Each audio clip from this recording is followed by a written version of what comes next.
is Tzvi Lebetkin, the Rabbi from another planet. Please like, share, and subscribe, and ring the little bell. Ring the little bell so you're notified when new videos drop, and 'tis the season to be jolly. I do like Christmas. Actually, I do like Christmas. 'Tis the season to be jolly, unless you're one of the purple-haired weirdos that live on Twitter, and you've noticed the world isn't going the way you want it to, so you're very upset. You're very upset, no matter what way the world is not going you wanted it to. Either Boris Johnson is the Prime Minister of England, or he might not be by the time this video goes out. Who knows, right? Who knows? Or Joe Biden isn't doing that well. You know what? Whatever it is, you're not very happy. But the truth is, they never really were very happy. So it's like I've really come to realize through all this like toxic fandom we have is you know how we always thought it was strange. That when they said, well, you know, people with this colour skin can't relate to Doctor Who because Doctor Who has never had that colour skin, or people with that sexual orientation can't relate to Star Trek because, you know, whatever it is.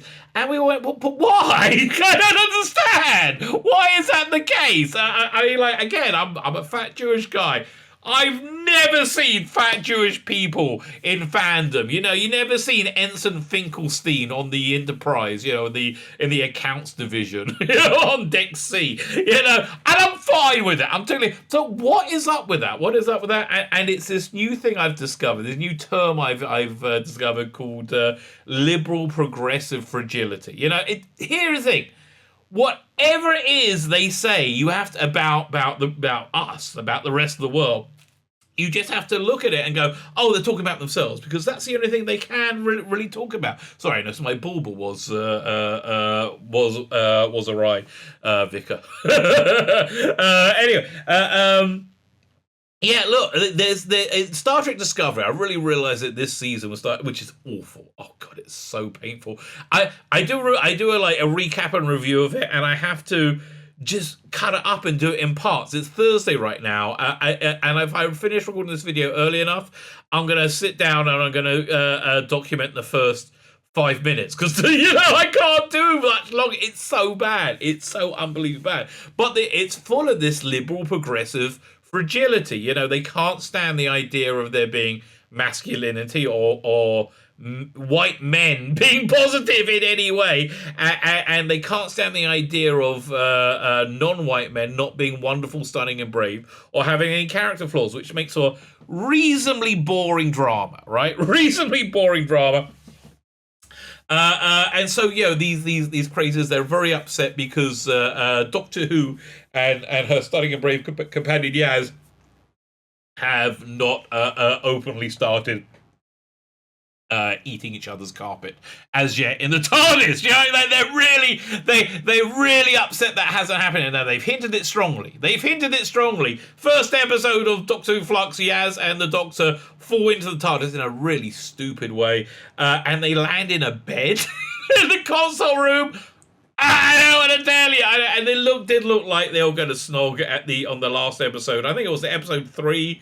When Yaz was playing a interactive hologram from the Doctor, she did look like she was going to masturbate to me. Okay, so but they just never went the whole hog, and they're mad. They are mad and they are angry, and which really, is there a why in the day? Yes, yes, they're mad and angry about it, but they still believe it's going to happen. It's going to happen. Oh, Thasmin's going to happen. So I really wanted to read the article. I could read the argument from them. So I got this article from the Mary Sue, which really.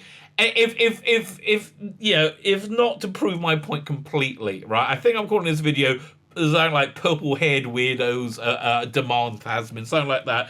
The logo of the woman on the Mary Sue has purple hair. I mean, really, it's just hilarious. So we're going to be reading the article from the Mary Sue. I haven't read it yet. I'm going into this a virgin. I'm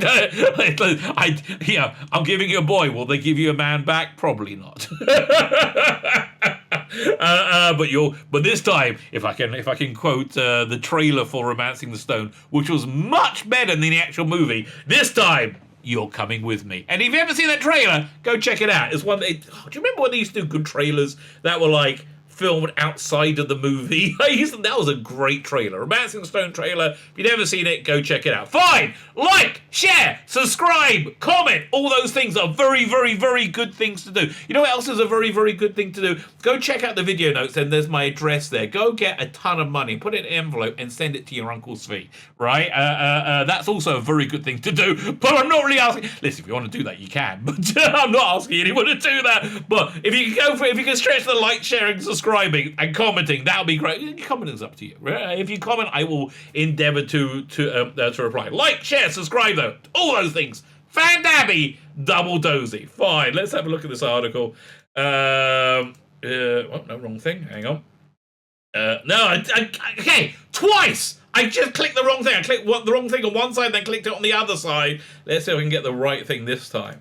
There we go. There you go. Let's turn it on. Doink! There you go.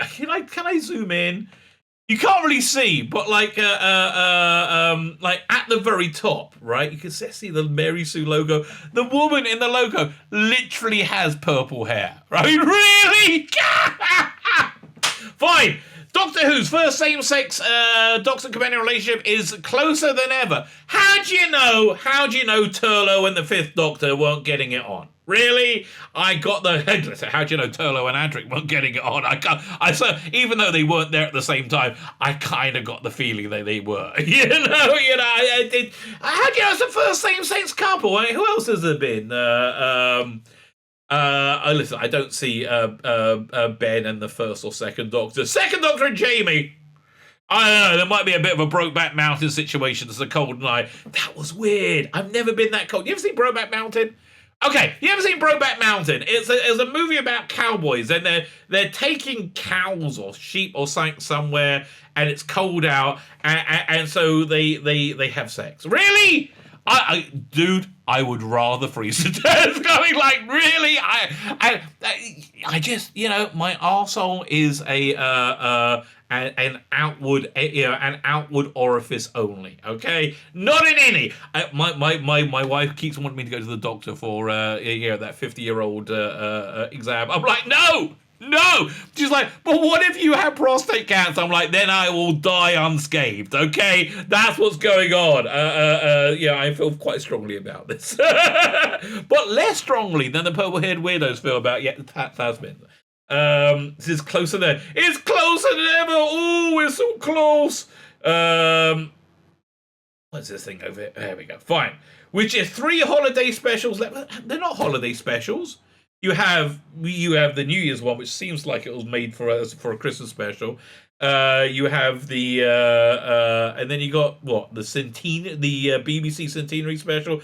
But that is the perfect special to put on there to show you what the BBC has become, right? The absolute perfect special. And then one in spring. They're not going to tie it to Easter. There's more chance than tying it to Passover. Chris General does not like biblical-based holidays, right? I don't know, unless it's some Muslim holiday. They'll be like, oh, so stunning, so brave. Okay, with their 3 holiday specials, they're not even finished the first sentence, so they made a mistake. With just 3 holiday specials left until Jodie Whittaker bids farewell. Goodbye! Na, na, na, na. Hey. Goodbye. Have you noticed? I'm actually feeling optimistic about Doctor Who. I'm actually excited for new Doctor Who. It's like, I know we got these 3 episodes to get through still, but Russell T Davies is starting to write, and I know he's woke. And I think it's going to be woke as well.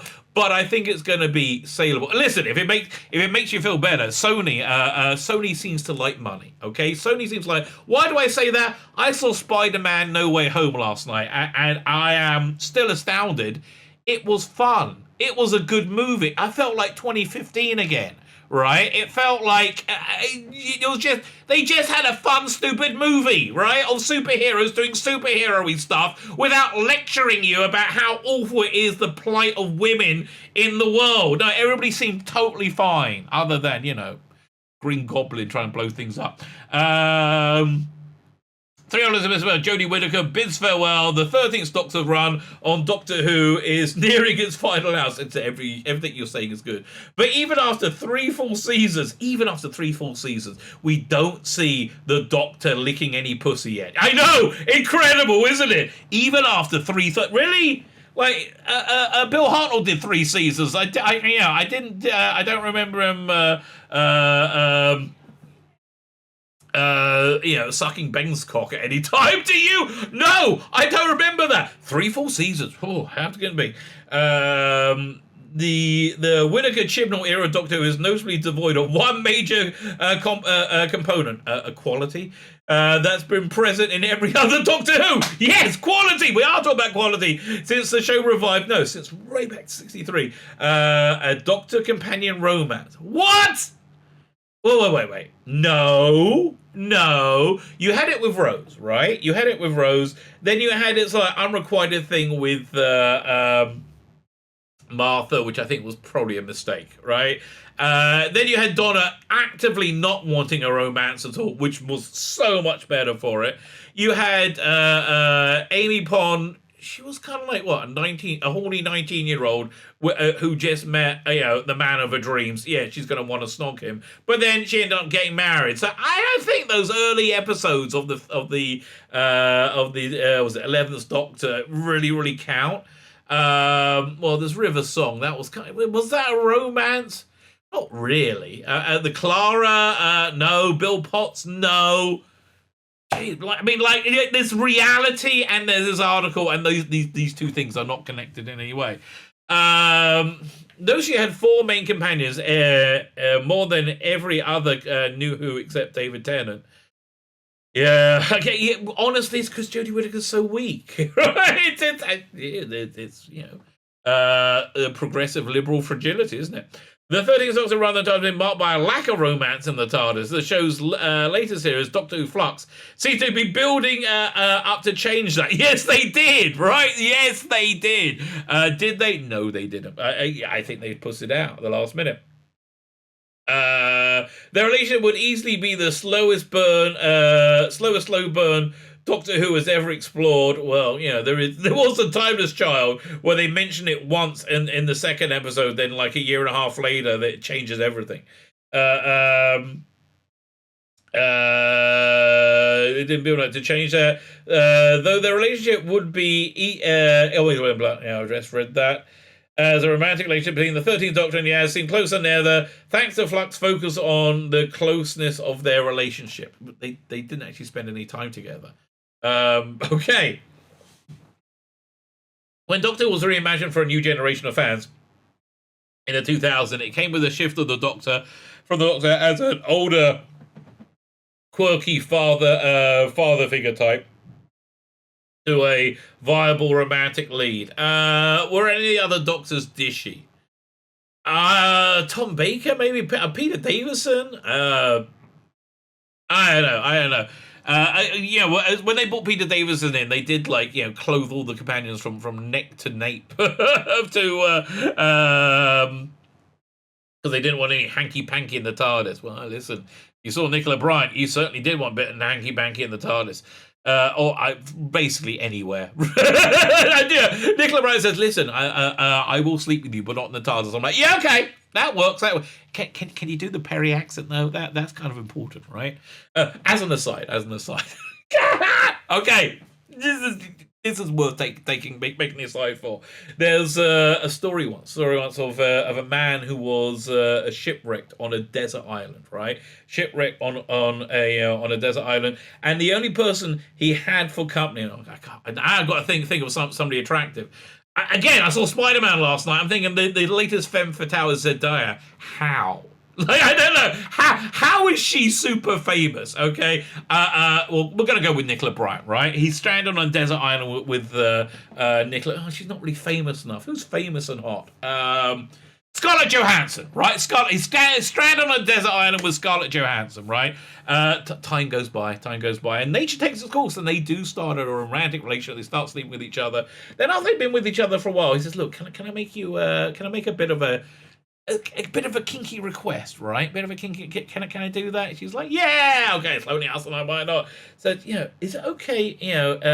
If you dress like we found these men's clothes. Can you put these not there are men and women anymore, obviously, but can you put these men's clothes on, please, right? And I got this fake beard. Said, why do you have a fake beard on a desert island? I just have a fake beard, okay? I have it.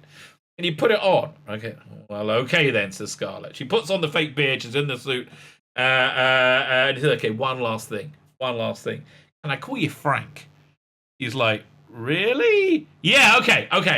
You can call me Frank. Okay, fine. Frank, you'll never guess, who I'm sleeping with. I have no idea how I got into that. That's how disengaged I am from this article. Fine. Oh yeah, they're talking bollocks about the Doctor being romantically. From 9-10 and Rose to 11 and Clara to 12 and Missy River. Each era had incorporated a love in it. Missy River? What? Okay, what the hell? Missy River were not getting it on. Clara to 12 weren't getting it on. Rose to 11? No, Rose to 10. Whatever. Okay. Again, reality doesn't mean anything. Ain't got a love interest for the Doctor somewhere form. That is until Jodie Whittaker's run on the 13th Doctor began. Well, they wanted to make it totally different, didn't they? Doctor Who used to be good. Now we're going to make it bad. It's not difficult to discern why a romantic subplot for 13 has taken so long. Really? Okay, fine. I'm not even going to comment. I'll let them go. Through her bubbly... That's not bubbly. That's annoying, right? Bubbly.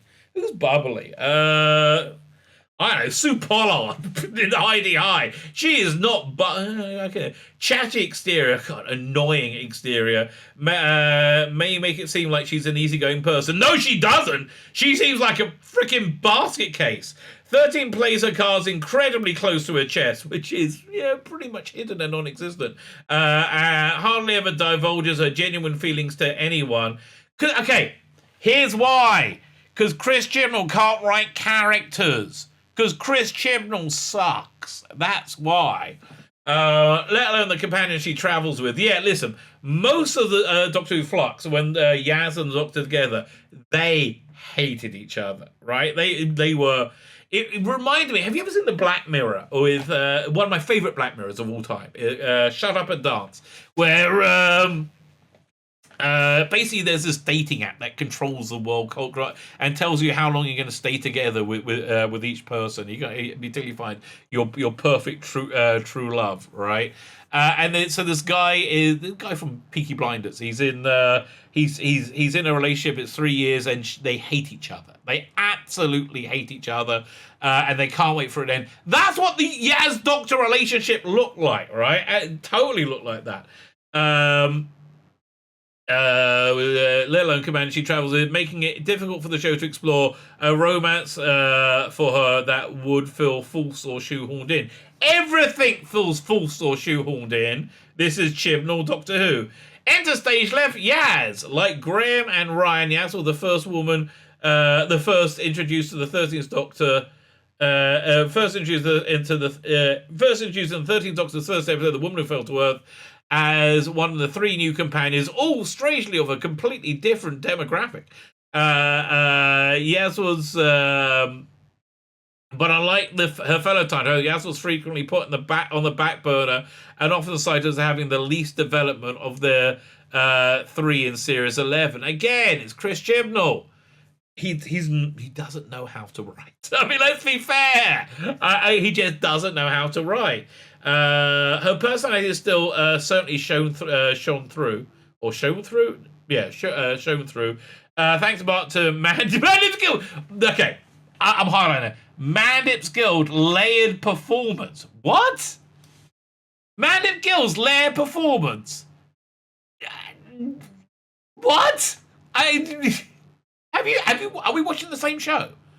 I mean, she's got less of a layered performance than Jodie Whittaker, who has no layers in her performance whatsoever.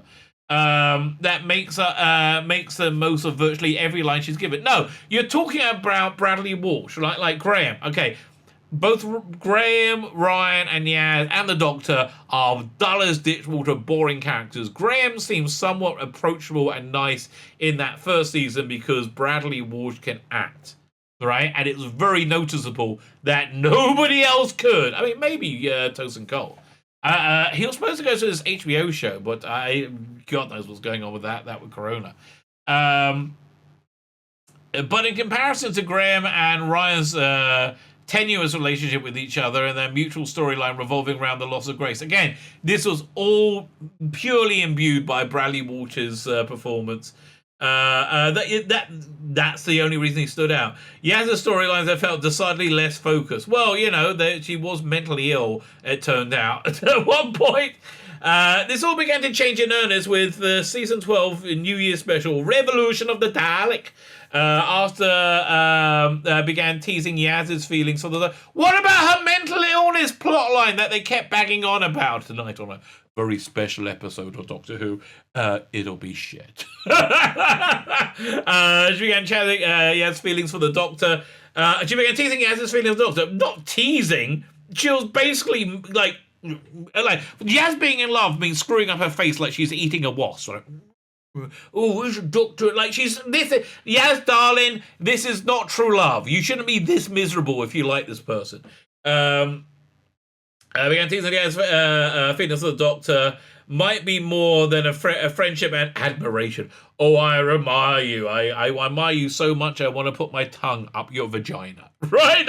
I don't admire that many people that much. I have to tell you. Again, not that I'm a massive fan of that. Listen. A little bit of insight. I will perform whatever I need to do. Okay, I'll do it happily. Don't get me wrong. I'm just like saying, if I get hit with a sex lottery, saying you can have anything you want, that's towards the bottom of my list. Okay, that's actually most things are really. Be honest with me, but it's towards the bottom of my list. Honestly, for somebody as obsessed and horny as me, I've got very pedestrian taste. I'm like, I never really see the point of of dressing up as Batman. I'm like, really? No, it doesn't really work for me.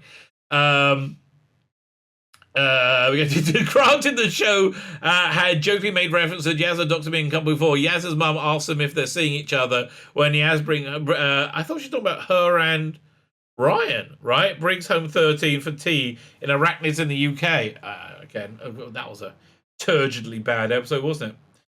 When we reunite with Yaz in Revolution of the Daleks, she's spent 10 months of self-imposed solitude, sleeping in the TARDIS and desperately searching for a way to save the Doctor, who was imprisoned by the Jadoon. I mean, look at this confrontation here. She's so bad in this role. I mean, epically bad in this role. The episode makes it clear that Yaz's determination to get the Doctor back goes far beyond standard companion loyalty. Yes, she wants to scissor in the TARDIS. Scissoring in the fucking TARDIS, darling. To the point where Graham and Ryan are worried about how distraught she is over the Doctor's death. It's been 10 months as well. Oh, it's true love. Within seconds of meeting her, Jack Harkness is able to discern, after watching Yaz shove the Doctor in frustration at her sudden and unceremonious return, that Yaz's feelings for the Doctor are more than just platonic. Well, really? Doesn't really take a massive empath to work that out. Anybody could really see that. Speaking of Jack, who's now been cancelled and will be erased forever from Doctor Who, the episode also featured the heartbreaking thing where Jack, who was teased to have harboured his own complicated and possibly romantic feelings for both the 9th and 10th Doctors, warns Yaz of the emotional strain of falling in love with such an elusive figure. No, because he knows about Rose falling in love with the 10th. Oh, God. And how can it be the first same-sex relationship if it was Captain Jack and 9 or whatever? Again, I mean, you're contradicting your own article within your own article. That's a new level of suck. I mean, it really is quite impressive. Well done. Very, very, very good. warns Yaz of the emotion, blah, blah, blah, blah, and he tells her that he recognized that she had a rough time without the doctor. Yaz then confides that the doctor leaving her felt cruel. To be shown something I couldn't have anymore. I'd rather not have known. I'd rather not have met her, because her intoxicating vagina is so intoxicating. Oh, I can't get the thought of her magic pussy out of my head. God, now we've got into Are You Being Served? To be shown something I couldn't have anymore. I'd rather not know. I'm still in her life for having met her, and then being without her. That's worse than anything. Oh, God. Revolution of the Daleks is the series' first true way to establishing Yaz's passion for the Doctor, and I forgot about all this. Yeah, they said all this on the screen, and desperation to know about her going beyond just curiosity. But in the latest series, Flux, that yearning and passion has increased tenfold when Graham and Ryan depart, and Yaz and the Doctor have a bed in the console room. Right? Again, I'll say it again. A bed in a console room. You know, like, Doctor, is this your sonic screwdriver? No, we should just wash that and put it away. Why? No reason. The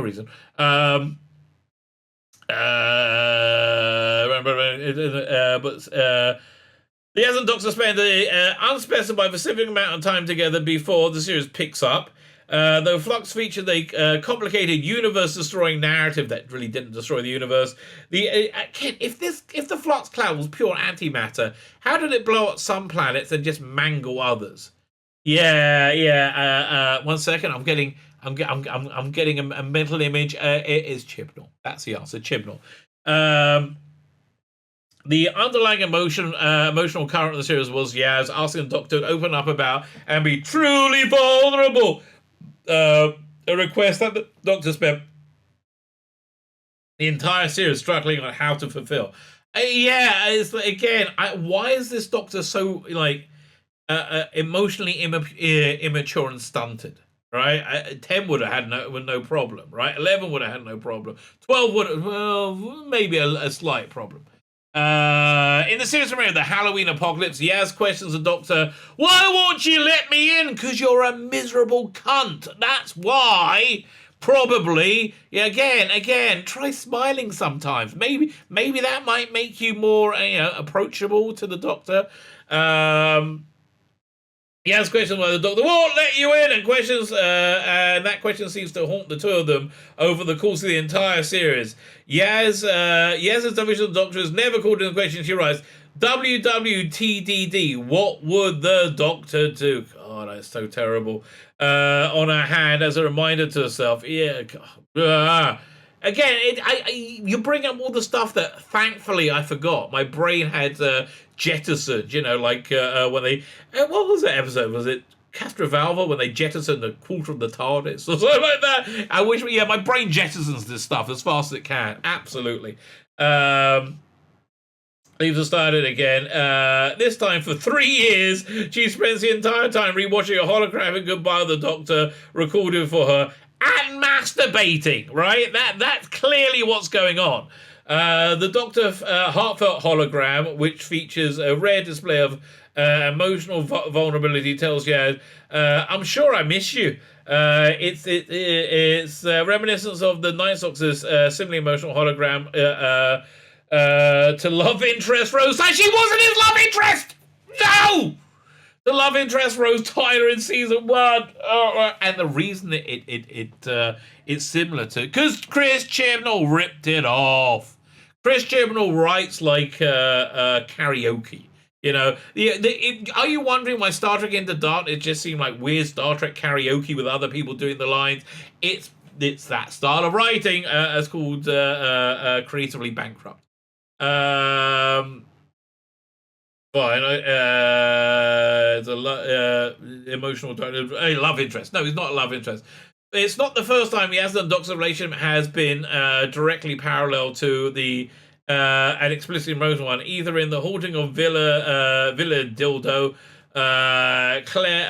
Claire Claremont confides in Yaz that she's in love with Lord Byron, but uncertain of whether or not he returns her affection. maybe just give him a few lines of coke. I think he probably, bit of laudanum, he'll be in bed with you, darling. Lord Byron wants to know, to which Yaz responds that she too knows someone like that. Yeah, so why are you just saying it was in Revolution of the Dalek? Revolution of the Dalek. Yaz and Doctor's heartfelt reunion after 3 years, which results in a long overdue hug between the two. And also directly parallels reunion on supporting characters Bella and Minda, a romantically linked couple. Yes, also it also reflects romantically linked couples who often hug as well. Yeah, it did seem like they were about to snog, right? It really did. What truly trips Yaz and 13 over the edge as a couple with genuine possibilities to become canon, though, is their final scene in the series. Listen, this is what I think Chibnall's doing, right? He is leaving room to very easily insert your erotic fan fiction wherever you want with Yaz and the Doctor, without having to explicitly say it. So why do I think that? I had this really nice, I would say nice guy on my channel. We got into a spat. It was about a year ago. Maybe more. Got into a spat on Twitter. He was mad about this thing I wrote about redefining Captain Kirk as being bisexual. It's like, well, how dare you say he's not bisexual? Because he's not bisexual. So actually, he came on my channel. We had a really nice chat, and he said, look, the problem with you screaming that he's not bisexual, right? It takes the possibility of that fantasy away from me. I'm like, but he's not bisexual. He's very, very, but I hear that. At least I finally understand what's going on, right? I finally understand. Oh, no, my baubles are on the wrong side. I finally understand what's going on with it.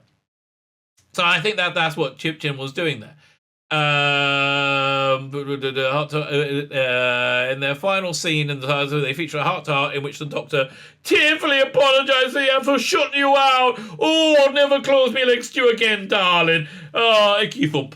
What is for shutting her out and avoiding her question, telling her, Yaz, I'm so sorry. I didn't let you in to what I was doing. Oh, no, I didn't do that.